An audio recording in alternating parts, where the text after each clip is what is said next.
Hello, everyone, and welcome to Slash Film Daily for July 11th, 2017. This is Peter Soretta. On today's show, we will be talking about a bunch of news items, including the Comic-Con movie lineup, Dunkirk early buzz, why Dunkirk is under 2 hours, Christopher Nolan talking about what it would take to make him direct a James Bond movie, Marvel Television casts Squirrel Girl and the rest of the new Warriors, Alan Silvestri replaces John Williams on Steven Spielberg's Ready Player One. Find out why. And in our feature presentation, Scott Beggs talks about the worst and best bad guys in the Marvel Cinematic Universe. And stay till the very end for the spoiler room, where Ben Pearson talks about Zendaya's future in the Marvel Cinematic Universe. But right now, I have Bradford Oman, who you know as Ethan Anderton on slashfilm.com. How's it going, Brad? Not too bad. Let's dig right into this stuff.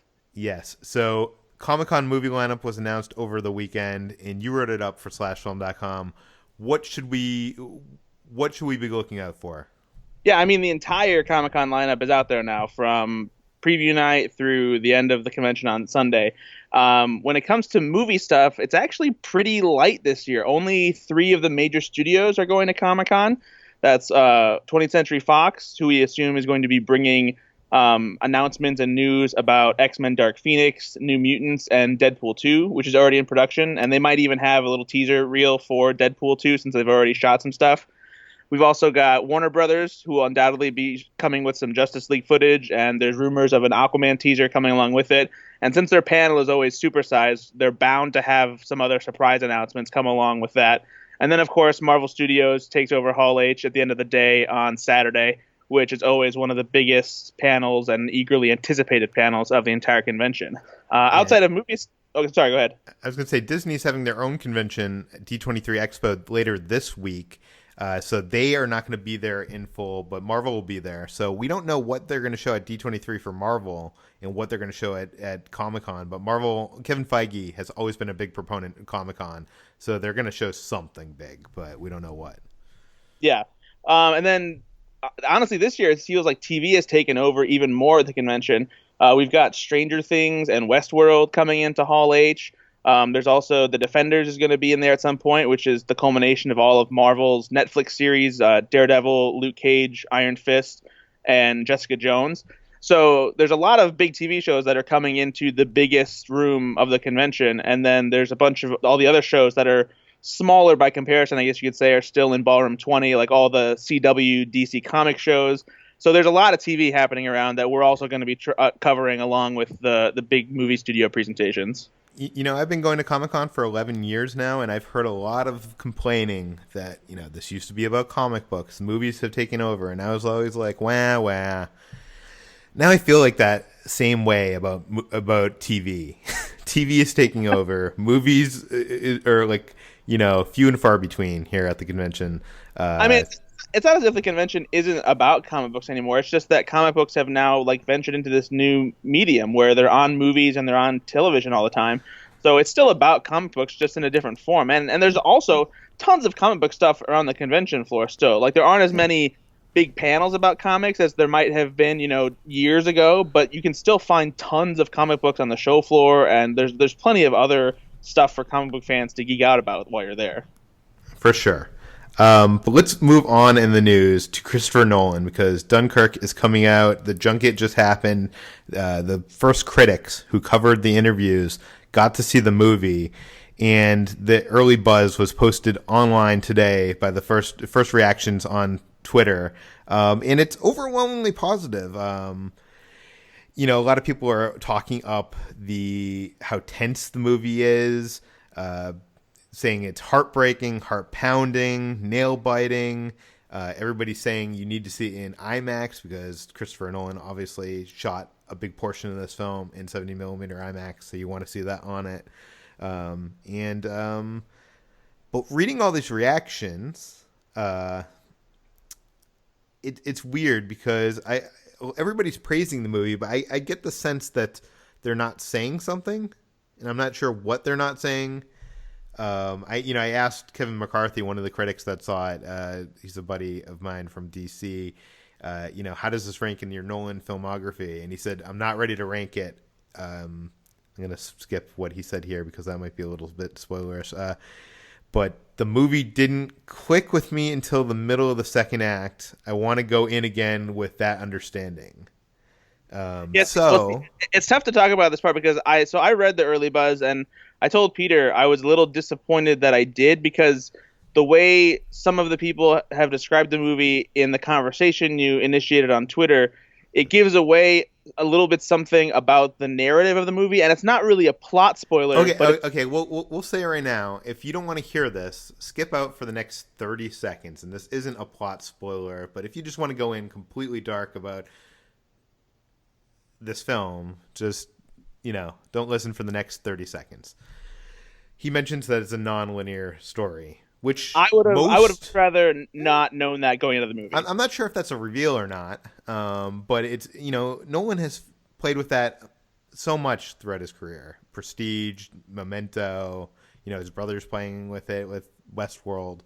But it seems like someone else mentioned that this might be a divisive movie. So I'm expecting there's going to be people that don't love this movie. Okay, spoilers over.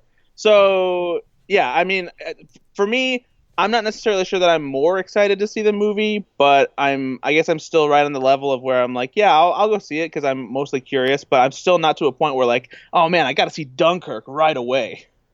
Yeah, none of the ads have particularly excited me about it. The IMAX presentation, that 5-minute prologue that they showed, was the only thing that really got me into it. But it's Christopher Nolan, so I'm sold. I just got to make time to see it before D23. Now, this is Christopher Nolan's first film, I think, that's under 2 hours. It's like 1 hour and 47 minutes. With the exception of his debut film Following, which was barely qualified as a feature-length film. Yeah, exactly. And he was asked about that in his interview with Fox 5 DC, and he said he wanted it to be an intense an experience as possible, and therefore as lean and stripped down and short an experience as possible. So, I mean, that is the reason. But the interesting thing here is the script was only 76 pages. That's crazy. That is pretty crazy. And most movies in Hollywood are 120 pages. A comedy is like 100 pages. Yeah, the rule is for every minute of screen time, it's a page from the script usually. Yeah. So, what do you think about this, Brad? A shorter movie from Christopher Nolan. I'm not going to complain. I mean, as much as I enjoyed Interstellar, it's a kind of a chore of a movie to sit through if you feel like you want to give it a watch again to try and understand some of the more, heady elements of it. So I'm happy that he knows that he doesn't have to make a super long movie every time he does. And if it helps get the story across in a much more visceral way and, really makes the World War II drama that much more impactful, I'm all for it. At the junket, Christopher Nolan was asked about James Bond. Nolan is notoriously a big fan of the Bond series, and if you saw The Dark Knight Rises, the opening of that, you can see that he has borrowed from that franchise and other parts of his work as well. And he's often kind of flirted with the idea of possibly going and making a James Bond movie. Someone finally asked him at the junket, and I think you wrote this up for slashfilm.com, right? What did he say? Yeah, I'm not actually sure it came from the junket because I think it's just an interview with Playboy that he did in advance of the release of Dunkirk. But basically, he's all about directing a James Bond movie. It's not as if he has to be forced to do it by any means. It's something that he himself has expressed interest in doing. But he did say what it would take is that he would essentially be needed by the producers to do something new with James Bond. The only way he would do it is if it was another reinvention. So basically the only way we're going to get a Christopher Nolan James Bond is if they're rebooting the franchise again and we get a new James Bond in the role. So he's not going to take over where Daniel Craig's already established as James Bond because they already have that world built and there's already, style that goes along with it. But he would do it if it were time for a new James Bond and he could do whatever he wanted and, create James Bond in, whatever style he wishes. I mean, this definitely makes sense. The Mirror also reported over the weekend that Daniel Craig is confirmed for the film and Adele might be back to do a theme song. But The Mirror is one of those UK newspapers that's is more gossipy than not, and a confirmation from them isn't a confirmation, right? That's exactly. But Yeah. if they are gonna do it, they should get Adele back because Skyfall is an incredible theme song, and Skyfall was the best James Bond movie in the Daniel Craig run so far.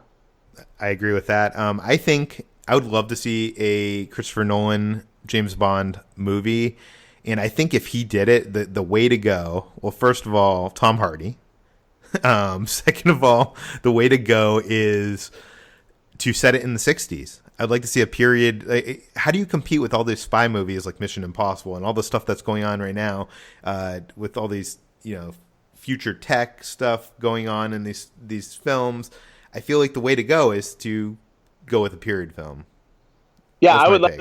I would love to see a James Bond set in the '60s again, especially if someone like Christopher Nolan is directing. I feel like we could get something that is almost akin to the style of The Man from U.N.C.L.E., although maybe a little bit less cheeky. I guess would be the word to say. Yeah, more But grounded. yeah, but because the style in The Man from U.N.C.L.E. is it's very sexy, and it's got that '60s fashion sense to it, and just the look of the set locations and everything. It's there's a very unique look when you're looking at anywhere internationally through the '60s. So I would love to see a James Bond movie set in the '60s. Yeah. And also in the news, Marvel Television has cast Squirrel Girl and announced the rest of the New Warriors TV show. Whoa! This TV show is going to air on the ABC or Disney owned channel, which was formerly ABC Family. It's called what is it? Freeform. Freeform. Yeah, it's a horrible name. But they do so many great shows, Peter. Like, I mean, we're talking about The Fosters. We're talking about Bunheads. We're talking about Secret Life of American Teenager. All these staple TV shows that everyone loves and can't stop talking about. Are you on their Wikipedia page right now? No, these are sadly shows that I just know off the top of my head. Wow. Okay, well, you can go to slashfilm.com to read the entire cast. Most of them are kind of very newcomers. You wouldn't recognize their names, but you might recognize their faces from a couple of things. The lead girl who's playing Squirrel Girl, for a time there, Anna Kendrick was joking that she might want to play Squirrel Girl in a movie, and people were trying to get the girl from Stranger Things to play Squirrel Girl. Neither of them got the role. It's instead Milana Vaintrub. I don't know how to pronounce it. Yeah. Sure. She was in This Is Us. She was in Silicon Valley. But you probably know her best as the AT&T girl from all the commercials. She was working in AT&T. She's helping the celebrities behind the desk.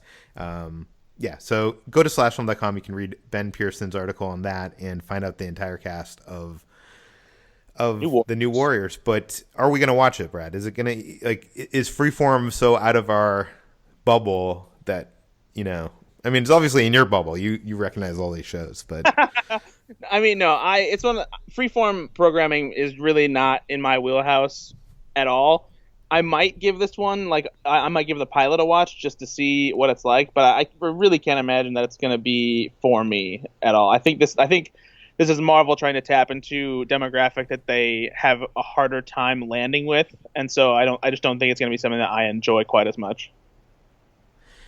Yeah, I agree. Last up in the news, Alan Silvestri is replacing John Williams on Steven Spielberg's Ready Player One. Why is that happening? So Steven Spielberg is actually getting ready to do one of those two-for deals where he has two films that are coming out very close to each other. Every time he's done this, it's actually turned out really well in his favor because the movies that he's done in the single within the span of a year have been great. And so he's doing that again because later this year he has a movie called The Papers coming about, which is about the release of the controversial documents known as the Pentagon Papers, has an all-star cast that includes Tom Hanks and Meryl Streep, and John Williams will actually be providing the score for that movie. So that movie will be in post-production at the same time as Ready Player One, which is set for release in March of 2018. So John Williams basically just doesn't have the time to do both. And so John Williams and Steven Spielberg both agreed that Alan Silvestri, who scored Back to the Future, which was produced by Steven Spielberg, was the best person to replace John Williams on Ready Player One. Yeah, John Williams is getting up there in the years, and he's only doing one or two films a year at this point. He's doing the Star Wars saga films. So this is, this is going to be the only other film he's going to be doing this year. Alan Silvestri, in my opinion, is a great choice. I've always really enjoyed his themes as a composer. I'm a huge fan of Back to the Future. He's done a lot of Robert Zemeckis' stuff. Do you like Alan? I do. I love Alan Silvestri's work. I feel like with this movie, especially, he's probably the best composer you could have gotten to replace John Williams, especially because in Ready Player One, there are references to several 80s movies that Alan Silvestri provided the score to. So if anything, it's good to have him on because it might make it easier for him to reference some of those musical cues as certain pop culture references come up in Ready Player One. Good point. And that is the end of the news. I'm going to leave you now, Brad. Where can we find more of your work online? I'm always at theslashfilm.com where we talk about all the movies and TV shows. You can find me on Twitter at Ethan_Anderton. And I've also got my own podcast called Go Flix Yourself, FLIX, where we talk about movies, play movie games, and bust each other's balls. So check that out on iTunes and other podcast platforms. In today's feature presentation, I have Scott Beggs of Thrillist, Nerdist. He's on all the ists. He's also on slashfilm.com with all the Marvel big bads ranked by badness. Scott, how is it going? It's going well. Thanks for having me back. So it's /Filmist. /Filmist. Yeah, I got to rename the site just to fit in with your... My CV of places I write for. Yeah. Yes. Okay, so on /Film, you wrote a ranking of the worst Marvel villains in the cinematic universe. There's some bad ones, there's some good ones. I think that I didn't really look at the average score that I gave them, but I ranked them by personality out of 20 points and plan, like how they were going to take over the world and or do their evil deeds. And that was out of 20 also. So there was some science behind it, for sure. On the bottom of the list is not Malekith from Thor: The Dark World, which surprised me. So the 16th entry on your list is who? Is Abomination from The Incredible Hulk.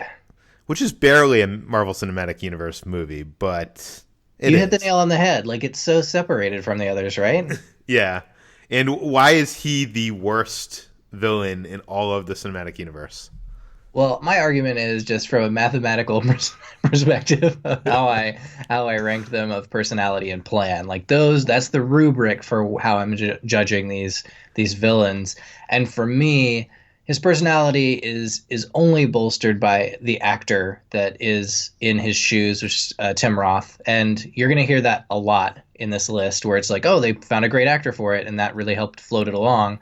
The character itself is sort of pointless, ego maniac who just wants to get steroided out and wants to turn into a big monster, and then he does, and that's it. Like his plan, there is no plan either. He just kind of wants to get roided out, and then he gets roided out, and then he just destroys a bunch of stuff. So that's kind of it. And they have to send in Hulk to fight him. But I'm curious as to if you were surprised that Malekith was not at the bottom of the list, why do you think he belongs at the bottom? I don't know why he is the worst villain, but he just is. There's not much to him. I guess he doesn't really have a plan, as you would probably suggest. No plan. No plan. He has no personality. I don't know. It's just like I don't even think about him enough to know why he's the worst Marvel villain for me. It's just like he always has been in my mind. But that's like a sign in and of itself, right? Like you don't think about him enough to even rethink why he's the worst. He doesn't. So why is he the worst for you? Or not the worst, but the second worst, I guess. I mean, this is a tight race to the bottom. But so I think all of the same things that you've said, plus Abomination is just worse for me. Like, just barely, by a point or two or whatever, but he's fueled by pure revenge, that's fine. But there's nothing more to him. You've got Christopher Eccleston is the personality of that character, and they did not give him anything to work with, which is another popular refrain from this list. Just phenomenal actors given nothing to work with. So, a lot of mistreatment of the bad guys in the Marvel world. And speaking of a great actor given nothing to work with, number 14 on your list is Whiplash from Iron Man 2, who was played by Mickey Rourke, who was coming off The Wrestler. He was like, award buzz. His performance in that movie was all over the place, and this was the movie he chose to follow it up with. Jon Favreau picked him for this role, and it's not good. Yeah, I mean, way to sell it. It's just not good, and it's such an interesting thing. Like, there's nothing wrong with going from that, career revival movie that makes people treat you more respectably. They treat you more seriously as an actor. This was going to be a second act for his career. You choose the big movie that's the sequel to the surprise hit that saved an entire studio, and he just gives you perfect nothing. For it too. He seemed perfect. It really did. It was one of those recipes that every flavor looks delicious, and then you bite into it, and it just tastes bland and nothing. And it was unfortunate because it could have had like all this great personality, and for whatever reason, he just kind of moans and mumbles his way through this figure. The villain wasn't written that great to begin with, although, kudos to the Iron Man 2 team for having this kind of, big bad sharing the screen time with another big bad and tricking Justin Hammer into giving him a lot of space to operate in and fulfill a plan. That's an interesting enough plan. And I think it's interesting enough plan in that he wanted to take down Iron Man and do it with a army of iron suits, which is something that Iron Man himself steals in Iron Man 3. Yeah. And wins because of having an army of suits. So the plan is obviously like fairly good. It's good enough to be copied by Tony Stark. But unfortunately, the performance and everything else is just thumbs down. And I remember hearing that Mickey Rourke, was the reason why they have that bird in the movie. He just wanted to have a bird. Yeah, just wanted a bird. Yeah, just wanted a bird. There's no reason for it. I don't think there's any metaphorical reason for it, as far as I remember. I haven't seen it in years. Just wanted a bird. Yeah.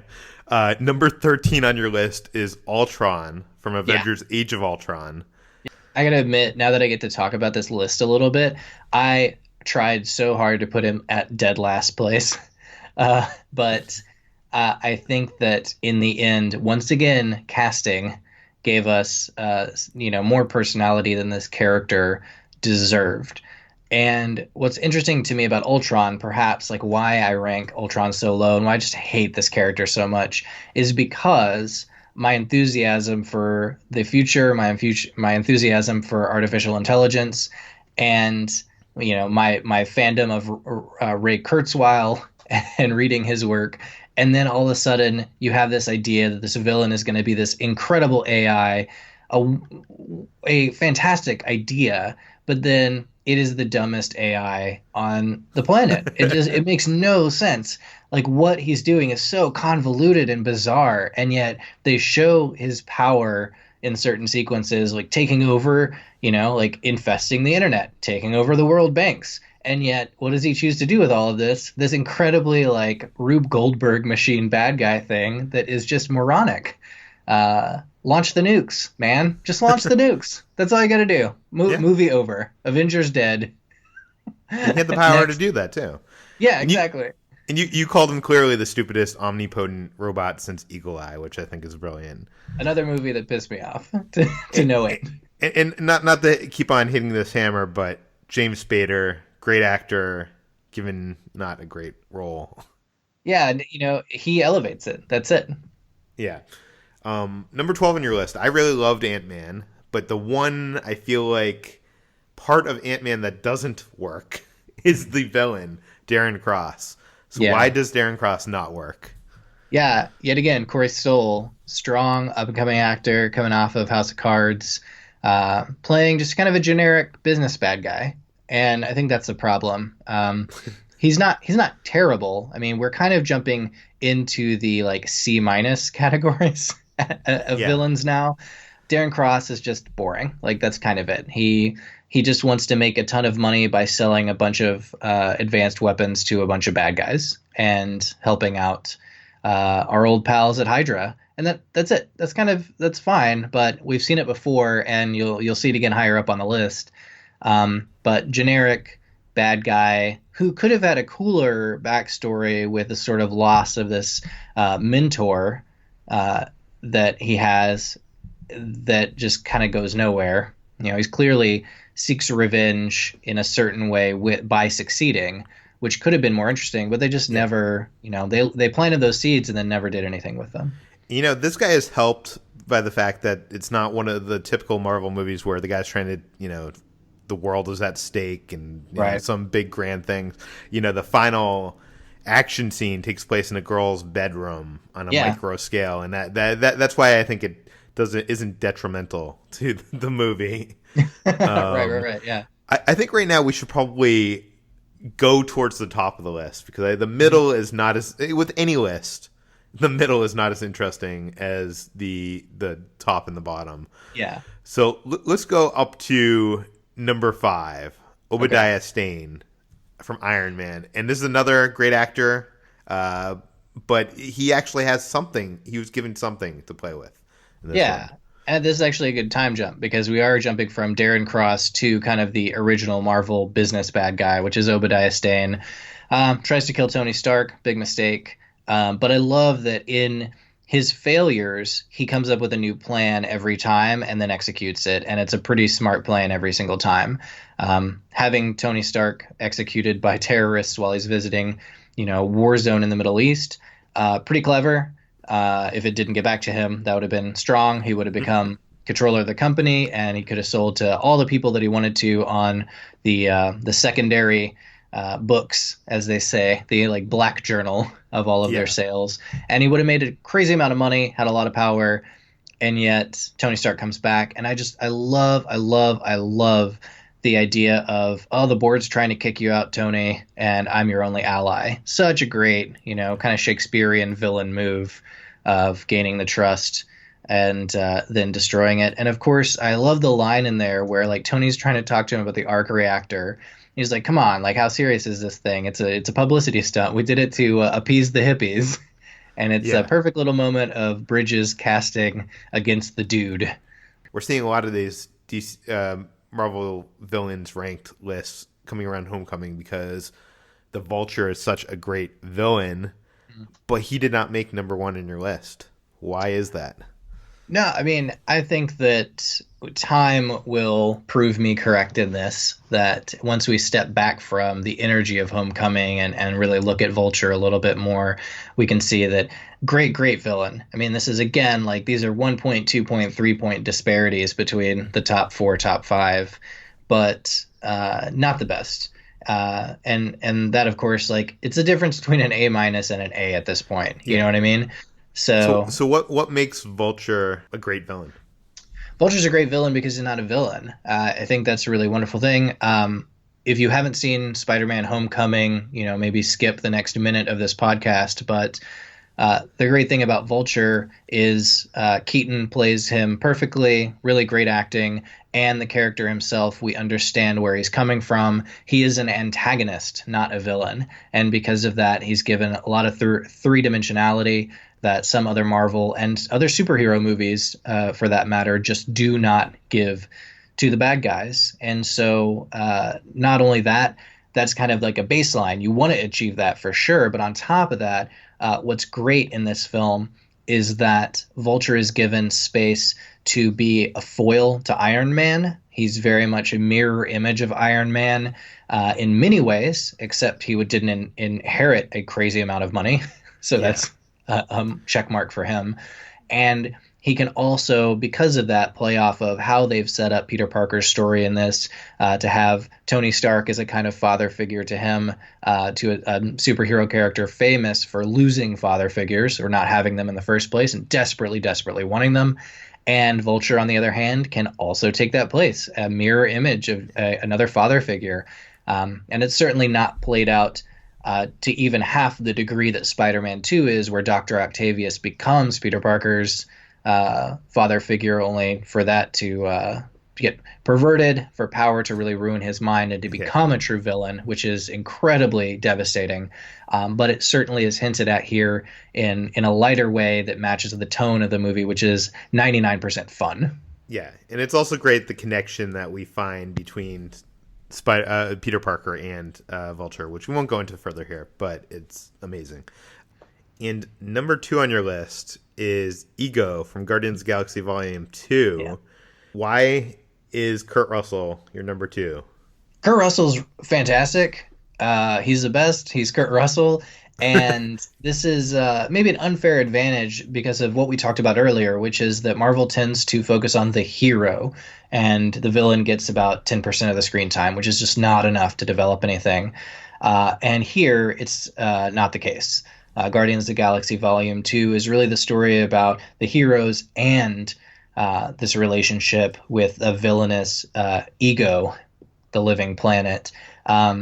Great exploration of abandonment issues, mentor figure issues. And again, Kurt Russell's just cool. Kurt Russell is like, if you didn't have a dad, like, who would you pick to be your Kurt dad? Russell. It's Kurt Russell every time. And so because of that, it's kind of a lot of things coming together to make this perfect little batch of a bad guy who, again, is also understandable. He's this lonely god. And what is he trying to do? He's trying to procreate, and he's trying to then take over the universe in his own image. That's a bridge too far for us, but we can understand the loneliness that comes from it that begins. And because of that, you've got kind of a triple play of great actor, great role, great symbolism that creates a great villain. Yeah, I think you're right. If there is a crack in this plan of taking over the entire universe, it's not something we can readily understand, but we can empathize with his loneliness. Number one on your list is, of course, Loki. So I didn't look at a lot of other rankings before I did this, just because I didn't want to poison the well. But I have to assume that every single MCU bad guy ranking has Loki at number one, because he is their best villain. That's why he keeps coming back. And I think the reason for this is not just Tom Hiddleston, who is excellent, and we'll bring up Shakespeare again. The guy's a Shakespeare nut. I've talked to him before, and we've just geeked out for long periods of time about Shakespeare and the deeper meanings and what he's bringing to Loki and what he's bringing to Thor and that whole universe, and particularly the Avengers as well. He's a great villain because he's fun to watch. He's one of the most fun to watch villains in the MCU. He may be the most fun to watch. I was going to say, I don't think there is another villain on this list that is as delightful to watch. Like, there's not another villain that I was like, I would want to see a movie. You know, I would like to see a Loki movie. Yeah, and I don't think exactly. there's another villain on this list that I could say that about. I think you've just like hit it on the head, which is that, like, why is he the best villain? Because out of all of them, you would watch a Loki standalone film. That's the only MCU villain that you would do that for. You know, I got a little flack in the comment section for talking about Ronan the Accuser of having a lot of personality, but for me, Lee Pace is like a crazy awesome actor, and he's amazing in everything, and he brings this soap opera gravitas to all of it. And so because of that, he brings a lot of personality, but Hiddleston does it in spades at every single thing he does for MCU. And I honestly, at this point, I just want a standalone Loki film. Now that you've mentioned it, Peter. Yeah, but, you know, to do that, it would have to be him becoming a good guy, or within the film, him becoming a good guy, because he could have like an evil intention, and then by the end of it, he gets thwarted, and it's like, oh well, because that's Loki. He's like this great comic character too, where I give him props for like his plans being good, but then also like he kind of rolls with the punches. Like it's just kind of all like chaos works for him really well. So if something fails miserably, he just shrugs, and that's fine. Anyways, you can read this full list and find out the middle on /film.com. Where can we find more of your work on the internet, Scott? You know, easiest spot is just follow me on Twitter at Scott M. Beggs. That's M as in Michael. And before I go, I did want to have a shout out to Karen Hahn, who wrote a really great piece arguing that Vulture is the best villain of MCU. And I think it merits a read and a good argument, because she's got some great points. Today in the spoiler section, we are bringing on Ben Pearson of /film.com to talk about the future of Zendaya's character in the Marvel Cinematic Universe. If you have not seen Spider-Man Homecoming, I advise shut off your podcast right now, because we are going to get into spoilers. In Spider-Man Homecoming, it is revealed at the very end of the movie that Zendaya's character, Michelle, has a nickname, and that is MJ, which just happens to be the same initials abbreviation, as Mary Jane from the previous Spider-Man movies and Spider-Man comics. Kevin Feige has been asked about this from Den of Geek, and you wrote up the article on /film.com. What did he say? Yes, so basically he said, in setting up that this whole version of Spider-Man is going to be slightly different than the versions that we've seen before.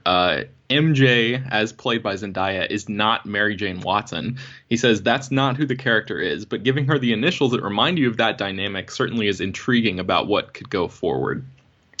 Clearly, she says that she's not obsessed with Peter. She's just observant, but she's there, and to have fun with that while at the same time having it be different characters that can provide a different dynamic is the point of switching things up in the way that they did in this movie. And I think it's a great idea because it's very obvious to me that Kevin Feige and all of the writers for Spider-Man Homecoming thought long and hard about how to create moments from a Spider-Man movie that fans will love, but they're also very, very aware that we've seen 5 other Spider-Man movies in the past 15 years. And, you know, we've seen 3 movies with Mary Jane, 2 with Gwen Stacy. So the idea of introducing a new female love interest is a really cool thing because it switches up the formula a little bit, right? And it keeps the fans on their toes because it lets us have the experience of being familiar with the world and familiar with a lot of characters within it, including the prominent one of Peter Parker and Spider-Man. But we don't know that Gwen Stacy is going to die eventually, so they're going to do that in the movie. We don't know anything about what happens to this version of MJ, Michelle, so it's kind of a blank slate. I love it. And this is their kind of take on the entire movie. You know, they didn't go with the Daily Bugle. They were playing around with maybe doing a blog, and in the movie it was school intercom news report. So they purposely went in different angles of having, you know, villains we didn't see before, not having a love interest we've seen before. It is weird that if she isn't playing Mary Jane Watson, that they are calling her MJ. I mean, it was one of the few references in the movie that, like, when I heard it, I was like, really? Yeah, I mean, it does on the surface sort of seem like a superfluous sort of nod to the fans. And at this point, like, everyone is a fan of Spider-Man because it's not just like a little Easter egg that only the hardcore comics readers are going to get, right? Like, everyone knows who MJ is at this point. So it's not like an in-joke necessarily. And I'll admit, I sort of rolled my eyes at it when I heard it in context in the theater as well. But thinking about it more and realizing that this is not the same character or even like a twist on the same character. She's a completely different person that has been invented for this universe. I got excited about the potential of what Michelle MJ we could see her do in future movies because Feige has also said that like future villains in the MCU in the upcoming Spider-Man movies are not going to be villains that we've seen in previous Spider-Man films before. So it's very obvious to me that they are looking to retain the recognizable core components of a Spider-Man movie while also giving us something new and fresh moving forward. And I'm kind of stoked about that. Bunch of websites reported on this a year ago that Zendaya was playing Mary Jane Watson. It was a leak that got out very early on, and we talked about the other day about how we handle spoilers, and we try not to report stuff that we think is a reveal or whatnot. Mm-hmm. But we had been told it wasn't a reveal, so we did go ahead and report it. And after we reported, I heard from sources that it was this thing at the end of the movie that they revealed, that she was MJ, and that it was originally the case that she was going to New York because she had to do her fashion shoot. And the reason why she doesn't have friends is she's like a model that's staying. Oh. Yeah, so I'm not sure if that was cut out of the movie, if that's just nonsense that I heard. But it looks like they're definitely taking a different direction than that now. Although, if you look at Zendaya and you look at any of the magazines that she's on, you can tell that she looks completely different than the character she plays in the movie. So it wouldn't surprise me that they would have cast someone like that to play a model. Yeah. Down. And it's also that 80s trope. This movie is definitely 80s trope of her being the not pretty best friend to that's the girl that he should be with. And at the end she's going to take off her glasses and she's going to be pretty. Yeah, so, she's all that effect. Yes, exactly. Okay, so where can we find more of your work, Ben? You can find me at slashfilm.com, and I'm on Twitter at Ben Pears. That does it for today's edition of Slash Film Daily. I want to apologize. We are over 40 minutes and well over our 30-minute scheduled broadcast. I promise in the future we're going to try to keep this under 30 minutes. We're still experimenting. We're still figuring things out. Please spread the word about this podcast. This is a startup podcast. We're not making any money on it. So we're try to tell your friends.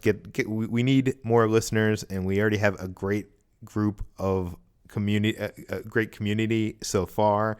You could send your questions for the mailbag to peter@slashfilm.com. Please also rate and review us on iTunes. That helps us a great deal. You can subscribe to us on iTunes, Stitcher, Google Play, all the popular podcast apps, and we will see you tomorrow.